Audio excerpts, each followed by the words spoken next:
തിരുവനന്തപുരം വെള്ളറടയിൽ MDMAയുമായി 2 പേർ പിടിയിലായിരിക്കുന്നു. സൂര്യഗായത്രി തിരുവനന്തപുരത്ത് നിന്ന് ഈ വാർത്തയുടെ വിവരങ്ങൾ നൽകുന്നു. ആരൊക്കെയാണ് പിടിയിലായത്? എപ്പോഴാണ് സംഭവം? ഈ പോലീസിന്റെ ഡാൻസ് ഓഫ് ടീം നടത്തിയ പരിശോധനയിലാണ് 2 പേരെ പിടിച്ചിട്ടുള്ളത്. അതിൽ ചന്ദ്രമംഗലം സ്വദേശി അനീഷ്, അതുപോലെ തന്നെ വിതുര സ്വദേശി അമൽദേവ് എന്നിവരാണ് പോലീസിന്റെ പിടിയിലായിരിക്കുന്നത്.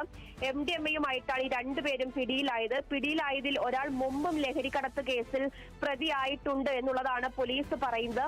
ഈ ബാംഗ്ലൂരിൽ നിന്ന് ടാറ്റു സ്ഥാപനത്തിലെ ജീവനക്കാരനാണ് ഈ അനീഷ് എന്ന് പറയുന്ന വ്യക്തി. ചെണ്ടവാദ്യ കലാകാരനാണ് അമൽദേവ് പറയുന്ന എന്നയാൾ.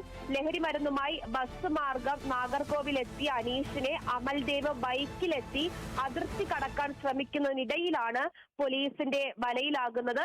കുറച്ച് നാളുകളായിട്ട് തന്നെ ഈ അതിർത്തി പ്രദേശമൊക്കെ കേന്ദ്രീകരിച്ച് പോലീസ് പരിശോധനകൾ നടത്തുന്നുണ്ടായിരുന്നു.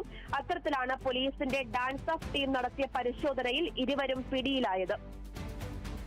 ശരി, തിരുവനന്തപുരം വെള്ളറടയിൽ MDMAയുമായി 2 പേർ പിടിയിലായിരിക്കുന്നു. ചന്ദ്രമംഗലം സ്വദേശി അനീഷ്, വിതുര സ്വദേശി അമൽദേവ് എന്നിവരാണ് പിടിയിലായിരിക്കുന്നത്.